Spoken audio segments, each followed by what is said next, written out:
আজি আমি আৰম্ভ কৰিব লৈছোঁ মানুহৰ ৰেচন তন্ত্ৰ।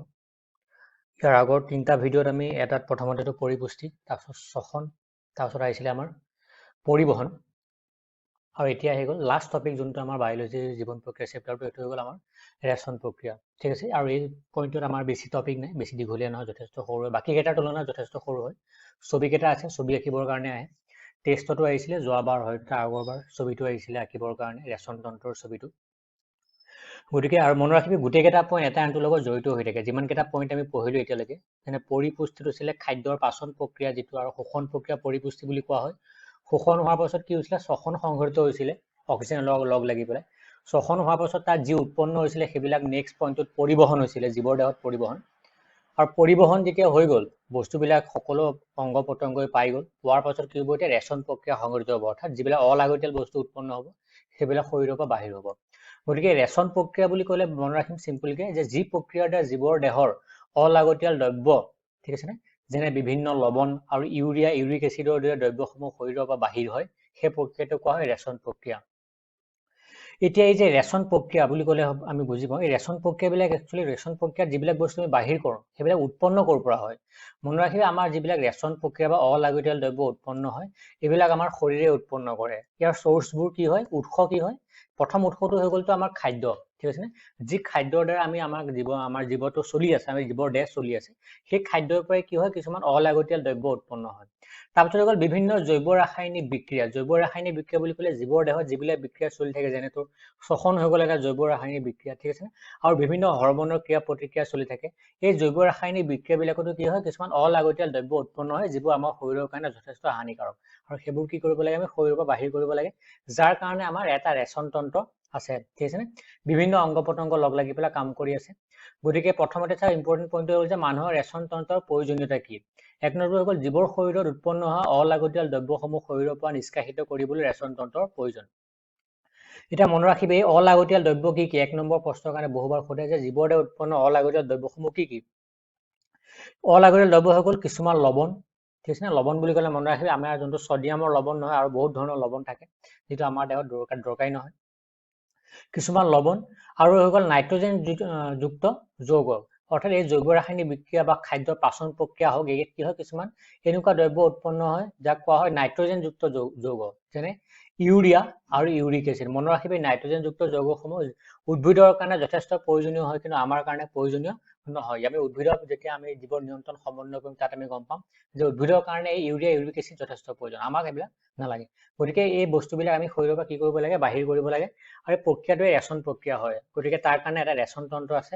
আৰু মনত ৰাখি, মানুহৰ শৰীৰত মানে জীৱৰ শৰীৰত প্ৰধান ৰেচন তন্ত্ৰটো আমাৰ ইয়াত হৈ গ'ল মানুহৰ বৃক্ক, ঠিক আছে নে, বৃক্ক হৈ গ'ল এটা প্ৰধান ৰেচন তন্ত্ৰ। চৰি, গতিকে চাম প্ৰধান বৃক্কৰ বিষয়ে, আমাৰ এই পাৰ্টত বৃক্কটোৰ বিষয়ে বেছিভাগ কুৱেশ্যন আহে। গতিকে মানুহৰ বৃক্ক, ঠিক আছে, যোনটো আমাৰ প্ৰধান ৰেচন অংগ হয় মানুহৰ বৃক্ক, সেইটোৱে পঢ়িব গৈ আছো। প্ৰথমতে পাৰ্টখিনি চাই লওঁ কি কি হৈ আছে। মানুহৰ বৃক্কটো মনত ৰাখিবি, শৰীৰৰ সাধাৰণতে পিছফালে থাকে, ঠিক আছে, মানুহৰ যোনটো পাকস্থলী হয়, পাকস্থলী বা মানুহৰ যোনটো পেট বুলি কওঁ, পাকস্থলী ক্ষুদ্ৰান্তৰ পিছফাললৈ আমাৰ সাধাৰণতে বৃক্ক থাকে, পেটৰ ফালে নহয়, আগফালে নাথাকে, পিছফাললৈ সাধাৰণতে বৃক্কটো থাকে। এতিয়া বৃক্কত চাই কি কি লগ লাগি পেলাই গঠন হৈছে। বৃক্কত প্ৰথমতে আমি গম পালো, আৰু আগৰ ছবিকেইটাতো যেতিয়া আমি চাইছিলো, এটা বস্তু মনত ৰাখিবি, যে আমাৰ যোনটো সোঁফাল হয় এইটো বাওঁফাল বুলি ধৰা হয় অংগটো, যেনে হাঁওফাঁওৰ ক্ষেত্ৰত আমি চাইছিলো, হয় নহয়।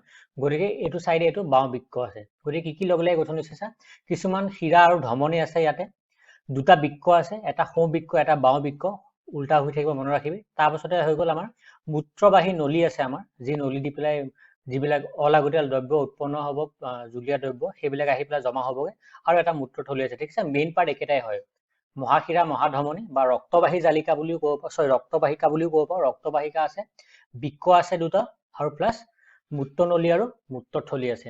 এতিয়া প্ৰথমতে বুলি চোৱাৰ লগে এই ছবিটোৰ ওপৰ পাৰ্টটো আছে, এডাল হৈ গ'ল মহাধমনী, যোনডাল প্ৰথমতে লেফ্ট চাইডে দেখা পাই আছো, এডাল, ঠিক আছে, এডাল নাম হৈ গ'ল মহাধমনী, ঠিক আছে, মহাধমনী। তাৰ চাইডত আছে এডাল কি, মহাশিৰা। এইটো হৈ গ'ল সোঁ বৃক্ক ধমনী, এইটো বাওঁ বৃক্ক ধমনী, এইটো মূত্ৰথলীটো হৈ গ'ল, আৰু এইটো মূত্ৰবাহী নলিকা। এতিয়া ইয়াৰ ছবিটো চোৱাৰ লগে লগে দুটামান বস্তু চাই লওঁ। ছবিটো চোৱাৰ লগতে এই তলৰ পাৰ্টটোত চাই লওঁ, আমি এটা বস্তু আগতে পঢ়িছিলো, যে অক্সিজেন যেতিয়া কিবা এডালে লৈ আহিব, ঠিক আছে, যিডাল ধমনী হ'ব, আৰু ধমনী শিৰাৰ পাৰ্থক্য কি আছিলে, ধমনীয়ে সদায় হৃদযন্ত্ৰৰ পৰা বুলি পেলাই অক্সিজেন, তেজ লৈ আহে হৃদযন্ত্ৰৰ পৰা বুলি বেলেগ অংগলৈ যেতিয়া তেজ লৈ আহিব তাক কোৱা হয় ধমনী সেইবিলাক হৈ যাব ধমনী আৰু সেই অংগটোৰ পৰা বা অংগ পতংগৰ পৰা হৃদযন্ত্ৰলৈ বুলি তেজ লৈ যাব যোনবিলাক তোৰ ৰক্তবাহিকা সেইবিলাকক কোৱা হয় শিৰা গতিকে ইয়াতো চা ধমনী মহাধমনী আৰু মহাশিৰা আছে অক্সিজেনযুক্ত নিয়োগ বা কাৰ্বনযুক্ত নিয়োগ হেতুলে আমাৰ কথা নাই ইয়াত যেতিয়া আমি ধমনী বুলি গম পাম ধমনী যেতিয়া আমি শুনা পাম বা দেখা পাম গম পাবি যে ই হৃদযন্ত্ৰৰ পৰা বুলি কিবা এটা লৈ আহিছে আৰু যেতিয়া আমি শিৰা বুলি গম পাম মনত ৰাখিবি শিৰাৰ কাম হ'ল সদায় শিৰাই কি কৰিব হৃদযন্ত্ৰলৈ বুলি পেলাই অংগ পতংগৰ পৰা কিবা লৈ যাব ঠিক আছে অক্সিজেনযুক্ত নে কাৰ্বন ডাই অক্সাইড যুক্ত সেইটো আমি পাছত চাম এতিয়া চা যেতিয়াই এডাল ধমনীয়ে হৃদযন্ত্ৰৰ পৰা বুলি পেলাই তেজ লৈ আহিছে ধৰি ল হৃদযন্ত্ৰৰ পৰা বুলি পেলাই এইটো হৃদযন্ত্ৰ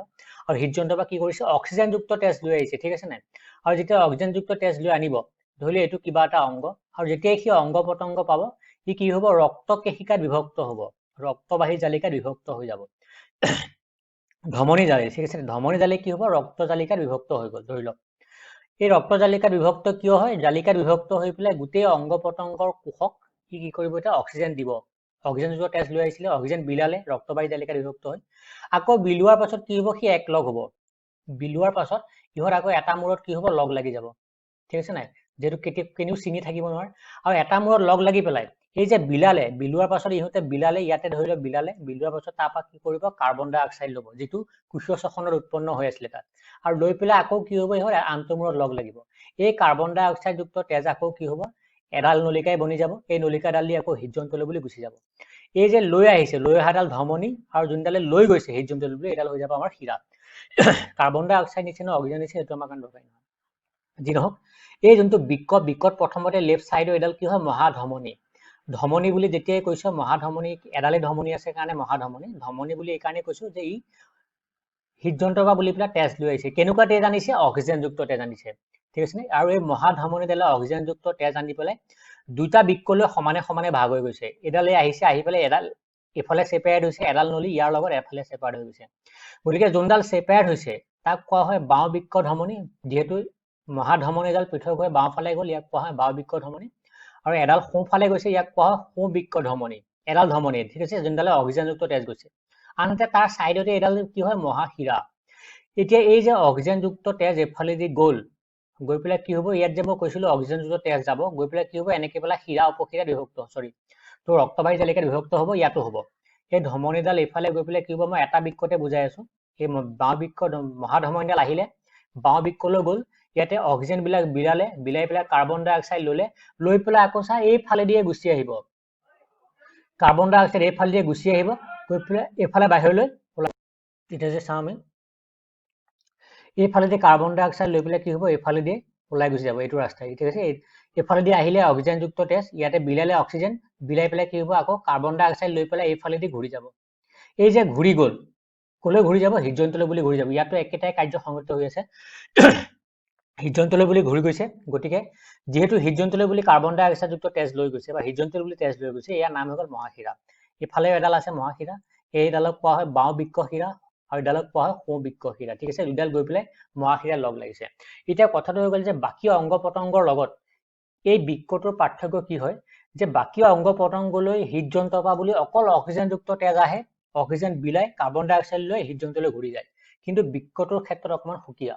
ইয়ালৈ অক্সিজেনযুক্ত তেজটো আহিছে মহাধমনীৰ মাজেৰে কিন্তু অক্সিজেনৰ লগতে ইয়াত চা যিমানবিলাক অলাগতিয়াল দ্ৰব্য উৎপন্ন হ'ল শৰীৰত সেইবিলাকো কি হৈছে এই অক্সিজেনযুক্ত তেজৰ লগতে গুচি আহিছে গতিকে যেতিয়া অক্সিজেনযুক্ত তেজৰ লগত অলাগতিয়াল দ্ৰব্য আহিছে অলাগতিয়াল দ্ৰব্য মানে ইউৰিয়া আৰু ইউৰিক এচিডৰ কথা কৈছো ইহঁত যেতিয়া আহিলে আহি পেলাই কি হ'ব বৃক্কটোৰ ভিতৰলৈ সোমাই যাব আৰু বৃক্কটোত কি হ'ব অকল অক্সিজেন দিয়া নাই বৃক্কৰ যিবিলাক কোষৰে গঠন হৈছে তাক কোৱা হয় নেফ্ৰন ঠিক আছে নাই আমাৰ যেনেকৈ হাওঁফাওঁ গঠন হৈছিল কি হয় বায়ু কোষৰে অক্সিজেন যেতিয়া আমি বা বায়ু যেতিয়া আমি নাকৰে লওঁ তাৰপিছত গৈ পেলাই ক'ত জমা হৈ যায়গে বায়ুখিনি গৈ পেলাই বায়ু কোষত ইয়াতো এইবিলাক গঠন হৈছে আমি চামগে বৃক্কটো গঠন হৈছে আমাৰ কিহৰে হাজাৰ হাজাৰ নেফ্ৰনৰে কোটি কোটি নেফ্ৰনৰে গঠন হৈছে আৰু নেফ্ৰনৰ কাম হৈ গ'ল মনত ৰাখিবি নেফ্ৰনে কাম কৰে এটা চাকনিৰ দৰে যিমানবিলাক কোষৰে গঠন হৈছে অৰ্থাৎ বৃক্কটোত তই এটা চাকনি বুলি ক'ব পাৰ ই যিমানবিলাক বেয়া বস্তু আছে অক্সিজেনটোতো লৈছে কোষক অক্সিজেন লাগিবই নেফ্ৰন বিলাকো একোটা কোষে হয় ঠিক আছে নে ইহঁতকো চলিবৰ কাৰণে অক্সিজেন লাগিব কোষীয় শ্বসন তাতো হ'ব কিন্তু ইহঁতৰ কাম হৈ গ'ল যেনেকৈ হৃদযন্ত্ৰকো কি লাগিব অক্সিজেন দৰকাৰ হয় কাম কৰিবৰ কাৰণে হৃদযন্ত্ৰৰ কোষক হয় নহয়? কিন্তু হৃদযন্ত্ৰৰ কাম কি? ব্লাড পাম্প কৰা। তেনেকে আমাৰ বৃক্কটোৰ কি হয়? নেফ্ৰনে গঠিত হৈছে। নেফ্ৰনবিলাককো অক্সিজেন লাগিবই, সেইকাৰণে অক্সিজেন আহিছে, কিন্তু তাৰ কাম কি হয়? চকা, অলাগতিয়াল দ্ৰব্যবিলাক চাকি ৰখা। গতিকে যেতিয়া অক্সিজেনৰ লগতে অলাগতিয়াল দ্ৰব্য গ'ল, ইহঁতে অক্সিজেনটো ল'লে, তাৰ লগতে অলাগতিয়াল দ্ৰব্যবিলাকক কি হ'ব? নিজৰ মাজলৈ সুমিয়াই ল'ব, শুহি ল'ব। আৰু অকল কাৰ্বন ডাই অক্সাইড যিখিনি উৎপন্ন হৈছে, সেই কাৰ্বন ডাই অক্সাইডখিনিয়ে কি হ'ব? আকৌ হাওঁফাওঁলৈ বুলি পেলাই বা হৃদযন্ত্ৰলৈ ঘূৰি যাব, আৰু হৃদযন্ত্ৰৰ পৰা হাওঁফাওঁলৈ গৈ পেলাই বাহিৰলৈ ওলাই যাব। গতিকে অক্সিজেন আৰু অলাগতিয়াল দ্ৰব্য মহাধমনীৰ মাজেদি আহিছে আৰু দুইটা বৃক্কলৈ গৈছে। বৃক্কত সেই অলাগতিয়াল দ্ৰব্য আৰু অক্সিজেন লৈছে, তাত উৎপন্ন হোৱা কাৰ্বন ডাই অক্সাইড দিছে, আৰু সেই কাৰ্বন ডাই অক্সাইড লৈ পেলাই সেই তেজ মহাশিৰাৰ মাজেদি হৃদযন্ত্ৰলৈ বুলি ঘূৰি গৈছে। আৰু যিমানবিলাক অলাগতিয়াল দ্ৰব্য জমা হ'ল, সেই অলাগতিয়াল দ্ৰব্যবিলাক এটা সময়ত কি হ'ব? মূত্ৰবাহী নলিকা দি আহি পেলাই মূত্ৰথলীত জমা হ'ব। আৰু মনত ৰাখিবি, মানুহৰ যোনটো মূত্ৰথলী হয়, সেইটো মগজুৱে নিয়ন্ত্ৰণ কৰি থাকে। যিহেতু মগজুৱে কিয় নিয়ন্ত্ৰণ কৰে? যেতিয়া এটা নিৰ্দিষ্ট পৰিমাণৰ ইয়াৰ লিকুইড জমা হ'ব, তেতিয়া মগজুৱে সিগনেল দিব যে এতিয়া বাহিৰ কৰিব লাগে, তেতিয়াহে তোৰ গৈ পেলাই কি হ'ব? বাথৰুমত যাব লাগিব। এনেকুৱা নহয় যে মূত্ৰথলীত মূত্ৰ জমা হোৱাৰ লগে লগে এনি টাইম মূত্ৰ মানে তোৰ নিৰ্গত হৈ থাকিব। ঠিক আছে? গতিকে চা, এই ছবিটো চালে গম পাবি, এই যে মই মহাধমনীডাল কৈছিলো, এডাল মহাধমনী বুলি ধৰ, মহাধমনী। ইয়াৰ মাজেদি অক্সিজেনযুক্ত অলাগতিয়াল দ্ৰব্য আহিছে, আৰু এই মহাধমনীডালে কি হৈছে? ৰক্ত কেশিকাত বিভক্ত হৈছে। গতিকে অক্সিজেনযুক্ত তেজ আহি পেলাই আৰু অলাগতিয়াল দ্ৰব্য আহি পেলাই গোটেই কলা কোষসমূহ, ইয়াত থকা কোষসমূহে, নেফ্ৰনসমূহে এনেকে পেলাই লৈ ল'ব ৰক্তজালিকাৰ জৰিয়তে। ঠিক আছে নাই? অক্সিজেনো ল'ব প্লাছ অলাগতিয়াল দ্ৰব্য, আৰু তাৰপাছত কি হ'ব? এইফালেদি আকৌ কাৰ্বন ডাই অক্সাইডখিনি পঠাই দিব। ঠিক আছে? এইটো হৈ গ'ল আমাৰ নৰ্মেল যোনটো ডায়েগ্ৰাম হয়। এই ডায়েগ্ৰামটো আঁকিব চেষ্টা কৰিবি আৰু গ্ৰুপত এইটো চেণ্ড কৰিবি, ছবিটো আঁকি পেলাই।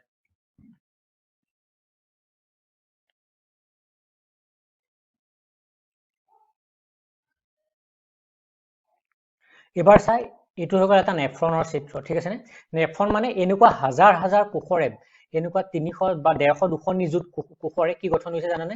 এই বায়ু কোষবিলাক গঠন, বৃক্কবিলাক গঠন হৈছে। অৰ্থাৎ বৃক্কৰ ভিতৰত চব এনেকুৱা আছে। ঠিক আছে? চববিলাক এনেকুৱা গঠন হৈ আছে। এতিয়া মই আগতে কৈছো যে নেফ্ৰনৰ আগতে ছবিটো চাই লওঁ। নেফ্ৰনটো কি গঠন হৈছে? এটা হৈ গ'ল অন্তৰ্বাহী ধমনী। ঠিক আছে? এডাল ধমনী দেখিছো এইফালে আঁকিছে, এডাল অন্তৰ্বাহী ধমনী, এডাল ডাঙৰ আকাৰৰ ধমনী হয়। এডাল আকৌ পাক খাই পেলাই এইফালে ওলাই গৈছে, এডাল হৈ গ'ল বহিৰ্বাহী ধমনী। আৰু এই যে যোনটো আমি দেখা পাইছো, ইয়াতে চাকনি দিছে, মই 3টা ৰাখি থোৱা আছে, এইটো চাকনি বুলি ধৰিব পাৰো। এই চাকনিখনৰ নাম হৈ গ'ল গ্লুমেৰুলাছ। ঠিক আছে? চাকনিখনৰ নাম গ্লুমেৰুলাছ। আৰু এই গোটেই যোনটো ডায়েগ্ৰাম হয়, গোটেই গঠনটো, এইটোক কোৱা হয় মালপিঘিয়ান বডি। ঠিক আছে নে? ইয়ালৈকে এইখিনি কোৱা হ'ব কি? Malpighian body. ওপৰখিনিক কোৱা হ'ব মালপিঘিয়ান বডি। মালপিঘিয়ান বডিক কি গঠন হৈছে? মালপিঘিয়ান বডি কি লগে লগে গঠন হৈছে? বোমেনৰ কেপচুল। এই যোনটো ইউ আকৃতিৰ গঠন দেখিছ, কেপচুল, এইটো পিয়লা আকৃতিৰ গঠন। ইয়াত চববিলাক বেয়া বস্তু আহি জমা হ'ব, আৰু জমা হোৱাৰ পাছত এইফালেদি সৰি যাব। গতিকে এইটো পিয়লা আকৃতিৰ গঠনটোক কোৱা হয় বোমেনৰ কেপচুল। বোমেনৰ কেপচুল। তাৰপিছত এইটো হৈ গ'ল গ্লমেৰুলাছ। এই গোটেই গঠনটো দেখা পাইছো, এই গঠনটো হৈ গ'ল আমাৰ গ্লমেৰুলাছ। ঠিক আছে নে? গ্লমেৰুলাছটো আকৌ কেনেকৈ গঠন হৈছে? অন্তৰ্বাহী ধমনী, বহিৰ্বাহী ধমনী। অন্তৰ্বাহী ধমনী দিছা, অক্সিজেনযুক্ত তেজ লগতে অলাগতিয়াল দ্ৰব্যবিলাক এইফালেদি সোমাব। ঠিক আছে নাই? এইফালেদি অক্সিজেনযুক্ত তেজ আৰু তথা তাৰ লগতে অলাগতিয়াল দ্ৰব্যবিলাক সোমাব। এইডাল এটা চাইডে সোমোৱা ৰাস্তাটো মোটা হয়, কিন্তু যোনটো ওলাই গৈছে, পাক খাই পেলাই এনেকে ঘূৰি গৈছে, সেই ৰাস্তাটো মিহি হয়। এতিয়া ডাঙৰ মোটা পাইপ এডাল যেতিয়া হঠাতে তই মিহি কৰি দিবি, তাত কি হয়? চাপৰ পৰিমাণ যথেষ্ট বাঢ়ি যায়। ইয়াতো সেই একেটা বস্তুৱে সংঘটিত হৈছে। অৰ্থাৎ ইয়াত মোটা বাহিৰডালৰ মাজে যথেষ্ট পৰিমাণৰ অক্সিজেনযুক্ত আৰু অলাগতিয়াল দ্ৰব্যযুক্ত তেজ আহিছিলে, কিন্তু যেতিয়া ইয়াতে মিহি হৈ যাব এনেকুৱা, তেতিয়াই কি হ'ব? চাকনিখনৰ মাজেৰে অক্সিজেনযুক্ত তেজ, অক্সিজেনৰ লগতে যিমানবিলাক কি আছিলে অলাগতিয়াল দ্ৰব্য আছিলে, চববিলাক চাকি পেলাই কি হ'ব? এই পিয়লাটোত জমা হৈ যাব। অৰ্থাৎ এই যে গ্লমেৰুলাছটো মই আঁকিছো, এখন চাকনি হয়, আৰু চাকনিখনৰ ওপৰত কি হৈছে? এডাল ডাঙৰ হৈ আহি পেলাই ইয়াতে সৰু হৈ গৈছে। গতিকে যেতিয়া এইফালেদি জোৰত তেজ আহিছে, য'ত যথেষ্ট অলাগতিয়াল দ্ৰব্য মিহলি হৈ আছে, এই কণতে কি হ'ব? চেপা খাই যাব, আৰু যেতিয়া চেপা খাব, চেপা খোৱাৰ লগে লগে যিমানবিলাক অলাগতিয়াল দ্ৰব্য আছিলে, চববিলাক কি হ'ব? বোমেনৰ কেপচুলত পৰি যাবহি। ঠিক আছে নে? এতিয়া কথাটো হৈ গ'ল যে চেকা যে খালে বোমেনৰ কেপচুলত পৰিব, পৰাৰ পাছত বাকী থাকিলে কিটো? কাৰ্বন ডাই অক্সাইডযুক্ত তেজ, সেইখিনি আকৌ ঘূৰি যাব। এই যে যিমানখিনি অলাগতিয়াল দ্ৰব্য ইয়াতে পৰিলে, মনত ৰাখিবি, অলাগতিয়াল দ্ৰব্যটো পৰিছে, যেনে ইউৰিয়াটো ইয়াতে মানে ইয়াৰ পৰা ওলাই পেলাই ইয়াত পৰি গ'ল বোমেনৰ কেপচুলত, কিন্তু তাৰ লগতে যথেষ্ট প্ৰয়োজনীয় দ্ৰব্যও আকৌ সৰি পৰিলে। এমিনো এচিড, গ্লুকজ, লৱণ, পানী, যিবিলাক আমাৰ শৰীৰে হেৰুৱাবলৈ নিবিচাৰে। গতিকে সেইকাৰণে কি হয় যে চেকি পেলাই যদিও অলাগতিয়াল দ্ৰব্য পৰিলে, যথেষ্ট প্ৰয়োজনীয় মৌলও আহি গ'ল। গতিকে এই নেফ্ৰনডাল সেইকাৰণে ইমান দীঘলীয়া। নেফ্ৰনৰ যোনটো ছবি দেখিছো, সেইকাৰণে যথেষ্ট দীঘলীয়া। এই যে যিমানবিলাক প্ৰয়োজনীয় দ্ৰব্য আছে, সেইবিলাকক কি হ'ব? পুনৰ শোষণ ঘটিব। ইউৰিক এচিড লাষ্টত গৈ পেলাই বাহিৰ হ'বগে, কিন্তু যিমানবিলাক প্ৰয়োজনীয় আছে পুনৰ শোষণ। এতিয়া যদি চাওঁ আমি যে যিমানবিলাক ইউৰিয়াৰ লগত এমিনো এচিড গ্লুক'জ লৱণ হ'ল এইবিলাক কি হ'ব গোটেই নেফ্ৰনৰ নলিকাডালৰ বিভিন্ন অংশত পুনৰ শোষণ হৈ দিব ঠিক আছে গতিকে সিম্পল নেফ্ৰনৰ ছবিটো চাই লওঁ প্ৰথমতে ওপৰৰ পাৰ্টটো হৈ গ'ল তো মালপিঘিয়ান বডি কি লাগি গঠন হৈছে বোমেনৰ কেপচুল যোনটো পিয়লা আকৃতিৰ গঠন তাৰপিছত গ্লোমেৰুলাছ এইবিলাক দেখিছো তো এই চাকনি নিচিনা বুলি ক'ব পাৰো আৰু এই অন্তবাহী ধমনীডালৰে অংশ হয় এডালে চাকনি বনি পেলাই মোটা হৈ আহিছে চাকনি বনিছে সৰু হৈ পেলাই বাহিৰলৈ ওলাই গৈছে এডাল বহিবাহী ধমনী ইফালে চাকি দিয়াৰ পাছত যিখিনি বাকি থাকিব মই কাৰ্বন ডাই অক্সাইড লিখিছো ইয়াতে যিমানখিনি প্ৰয়োজনীয় দ্ৰব্য আছে অলাগতিয়াল দ্ৰব্য আছে সেইখিনি ইয়াতে চাকিব বোমেনৰ কেপচুলত দিব দিয়াৰ পাছত ইফালে কি হ'ব ঘূৰি যাব ঠিক আছে গ্লোমেৰুলাছ এই আনফালেদি ঘূৰি পেলাই গুচি যাব তাৰপিছত মালপিঘিয়া বডিৰ তলৰ অংশটো চা নেফ্ৰনৰ নলিকা যোনটো পাত খাই থকা নলিকা আছে তাৰ লগত নেফ্ৰনৰ নলিকা যোনটো ইউ আকৃতিৰ গঠন হয় সেইটো হেনলি লুপ বুলি পেলাই কোৱা হয় আৰু লাষ্টত গৈ পেলাই য'ত লগ লাগিছে এডাল হৈ গ'ল সংগ্ৰাহক নলিকা ঠিক আছে নাই গতিকে এতিয়া কি হ'ব যিমানবিলাক অলাগতিয়াল দ্ৰব্য আছিলে বোমেনৰ কেপচুলত পৰি গ'ল লগতে এমিনো এচিড গ্লুক'জ লৱণ আৰু পানীও সৰি পৰিছে যিবিলাক আমাৰ বডিয়ে হেৰুৱাব নিবিচাৰে যাৰ কাৰণে এই নেফ্ৰন নলিকাতে হওক বা হেনলি লুপতে হওক যিবিলাকৰ কি ঘটিব পুনৰ শোষণ ঘটিব ঠিক আছে নে আৰু ইউৰিয়া ইউৰিক এচিডৰ দ্ৰব্যবিলাক এফালেদি গৈ লাষ্টত কি হ'ব সংগ্ৰাহক নলিকা দি হৈ পেলাই লাষ্টত গৈ মূত্ৰথলীত গৈ পেলাই জমা হ'ব আৰু এনেকুৱা হাজাৰ হাজাৰ কোটি কোটি কোষ লাগি পেলাই কি গঠন হৈছে বৃক্কটো গঠন হৈ আছে প্ৰতিটো বৃক্কৰ নেফ্ৰনৰ কোষে এনেকৈ কি কৰিছে অলাগতিয়াল দ্ৰব্যবিলাক চাকি পেলাই বোমেনৰ সম্পত্তি পিছফালে পঠাই দিছে এইকাৰণে কিতাপৰ যোনটো ডায়াগ্ৰাম আছে কিতাপৰ ডায়াগ্ৰামটো যথেষ্ট টান হয় যদি ছবি আঁকাত কোনোবা ভালো আঁকিবি কিতাপৰ ডায়াগ্ৰামটো চালে দেখা পাবি যে ইয়াৰ ওপৰত যোনটো আমাৰ ছবি হয় যোনটো ডায়াগ্ৰাম হয় ডায়াগ্ৰামটো ওপৰত দেখা পাবি যে নীলা ৰঙা ৰঙৰ হীৰা উপহীৰাবিলাকে এনেকৈ পাক খাই থকা ছবিটোত আছে ইয়াৰ কাৰণটো এইটোৱে এইবিলাক কিয় পাক খাই আছে এই যে এমিনো এচিড গ্লুক'জ আৰু লৱণ পানী এফালেদি পাৰ হৈ আহিছে সেইবিলাক কি হ'ব ইয়াৰ বাহিৰলৈ গুচি আহিব আৰু বাহিৰলৈ যেতিয়া গুচি আহিব ইয়াক কি কৰিব লাগিব ইহঁতক আকৌ কেচ কৰিব লাগিব ন ধৰিব লাগিব যাতে ইহঁতক ধৰি পেলাই আকৌ পুনৰ তেজলৈ পঠাই দিব পৰা যায় ঠিক আছে নাই গতিকে এইকাৰণে গোটেই নেফ্ৰনটোৰ চাৰিওফালে কি হয় কিছুমান ৰক্তবাহী জালিকা আগুৰি থাকে যিবিলাকে কি কৰে এই বাহিৰলৈ ওলাই অহা দ্ৰব্যবিলাক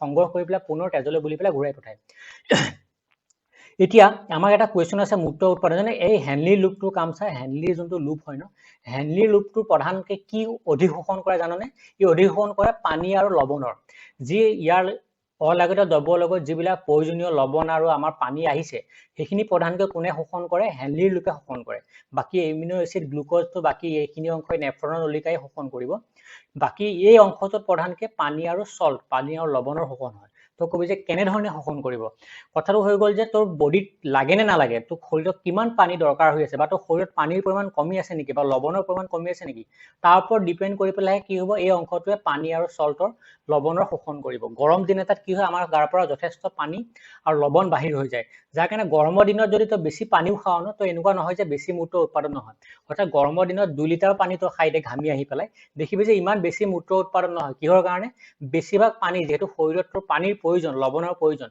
বেছিভাগ পানীয়ে কি কৰিছে এই শোষণ কৰি পেলালে যাৰ কাৰণে অধিক মূত্ৰ উৎপাদন হোৱা নাই কিন্তু ঠাণ্ডা দিন এটাত যদি সিমানখিনি পানী তই খাইছ কিন্তু মূত্ৰ উৎপাদনৰ পৰিমাণ কি হ'ব বেছি হ'ব কিহৰ কাৰণে বেছি হ'ব যে এফালেদি যিমানখিনি পানী সৰকি আহিলে যেহেতু শৰীৰতটো ইমান পানীৰ প্ৰয়োজন নাই লৱণৰ প্ৰয়োজন নাই তোৰ এই হেনলি লুপৰ পাৰ্টটোৱে বা তোৰ নেফ্ৰনৰ অংশটোৱে কি কৰিব বেছি পৰিমাণৰ পানী বা লৱণ শোষণ নকৰে যেহেতু পানীৰ প্ৰয়োজন নাই গতিকে বেছি মূত্ৰ কি হ'ব আমাৰ উৎপন্ন হ'ব আমাক এটা কুৱেশ্যনো আছে যথেষ্ট ইম্পৰ্টেণ্ট কুৱেশ্যন যে মূত্ৰ উৎপাদন প্ৰক্ৰিয়া কেনেধৰণে নিয়ন্ত্ৰণ কৰিব পাৰি গতিকে মূত্ৰ উৎপাদন প্ৰক্ৰিয়া নিয়ন্ত্ৰণ কেনেকৈ হ'ব তো শৰীৰৰ প্ৰয়োজনীয়তাৰ ওপৰত ডিপেণ্ড কৰে তো বেছি পানী লাগে ই বেছি পানী শোষণ কৰি ল'ব যাৰ কাৰণে মূত্ৰ উৎপাদন কম হ'ব তো কম পৰিমাণৰ শৰীৰক পানী লাগে গতিকে ইয়াতে কি কৰিব কম পৰিমাণে শোষণ হ'ব আৰু বেছি মূত্ৰ উৎপাদন হ'ব ঠিক আছে নাই গতিকে আমাৰ মেইন পইণ্ট কেইটা মনত ৰাখিবি যেতিয়া ই চাকিব চকাৰ লগে লগে ইউৰিয়াৰ লগতে এমিনো এচিড গ্লুক'জ লৱণ আৰু পানী থাকিব আৰু অলাগতিয়াল দ্ৰব্য শৰীৰৰ কি হয় ইউৰিয়া ইউৰিক এচিড আৰু কিছুমান লৱণ গতিকে 1 মাৰ্কছৰ কুৱেশ্যনৰ কাৰণে আহে আৰু এমিনো এচিড গ্লুক'জ লৱণ পানী কি হয় অধিক শোষণ হয় এই যে বিভিন্ন অংশ শোষণ গৈছিলে শোষণটো নাম মনত ৰাখিব অধিক শোষণ ঠিক আছে আৰু অধিক শোষণ হৈ আছে আৰু বোমেনৰ সম্পূৰ্ণ মেইন পানকেইটা মনত ৰাখিবি বোমেনৰ কেপচুল মালপিঘিয়ান বডি গ্লোমেৰুলাছ অন্তবাহী ধমনী ভিতৰলৈ আহিছে এনেকৈ পেলাই ইফালেদি সব অলাগতিয়াল দ্ৰব্য সোমাইছে আৰু ইয়াতে চাকিছে এইটো চাকনি এখন আছে চাকি পেলাই সব বোমেনৰ কেপচুলত পৰিছে আৰু ইফালেদি লাহে লাহে তললৈ আহি আছে কিন্তু ইয়াতে কি হৈ গ'ল প্ৰয়োজনীয় দ্ৰব্য আছে যাৰ কাৰণে পুনৰ অধিশোষণ কৰাটো দৰকাৰ আৰু এটা ইম্পৰ্টেণ্ট কুৱেশ্যন হৈ গ'ল তো বৃক্কৰ নেফ্ৰন আৰু বায়ুকোষৰ আৰু হাঁওফাঁওৰ বায়ুকোষৰ মাজৰ পাৰ্থক্য যথেষ্ট ইম্পৰ্টেণ্ট হৈ গ'ল যে বৃক্কৰ নেফ্ৰন মানে বৃক্ক গঠন হোৱা নেফ্ৰন আৰু বায়ুকোষৰ হাঁওফাঁওৰ বায়ুকোষৰ কাৰ্যৰ পাৰ্থক্য লিখিব লাগে ঠিক আছে নে গতিকে প্ৰথমতে দুইটাই পাৰ্থক্য কি হ'ল যে বায়ুকোষ হৈ গ'ল তোৰ হাঁওফাঁওৰ গঠন আৰু কাৰ্যকৰী একক আৰু নেফ্ৰন হৈ গ'ল বৃক্কৰ গঠন আৰু কাৰ্যকৰী একক হাঁওফাঁওয়ে কি কৰে শ্বাস প্ৰশ্বাসত সহায় কৰে কিন্তু নেফ্ৰনে কি কৰিছে ৰেচন প্ৰক্ৰিয়াত সহায় কৰি আছে ঠিক আছে নে বৃক্কই যোনবিলাক বায়ুকোষ হয় সিহঁতে নিজৰ আকাৰ কি কৰিব পাৰে ডাঙৰ কৰিব পাৰে হয়নে ক্ষেত্ৰকালি বহাব পাৰে বেলুন সদৃশ কিন্তু ইহঁতে নিজৰ ক্ষেত্ৰকালি বহাব নোৱাৰে গতিকে কিছুমান পাৰ্থক্য আছে যিবিলাক কুৱেশ্যন আহিব বুজি ন আজিৰ ভিডিঅ'টো এইখিনি পইণ্টে আমি চালো গতিকে বায়'লজি যেনেটা পাৰ্ট আছে আমাৰ 4টা পাৰ্টত আছিলে শ্বসন পৰিপুষ্টি শ্বসন তাৰপিছতে পৰিবহন আৰু এতিয়া আহি গ'ল আমাৰ ৰেচন ঠিক আছে না ভিডিঅ' কেইটা মই লিংক কেইটা মই লুকাই ৰখা আছিলে আকৌ মই উলিয়াই দি আছো যেতিয়া কিবা এটা টপিক প্ৰব্লেম হ'ব ন সেই ভিডিঅ'টো চাবি আৰু তাৰপিছত অংকটো মানে প্ৰব্লেমটো সলভ কৰিব চাবি ঠিক আছে নে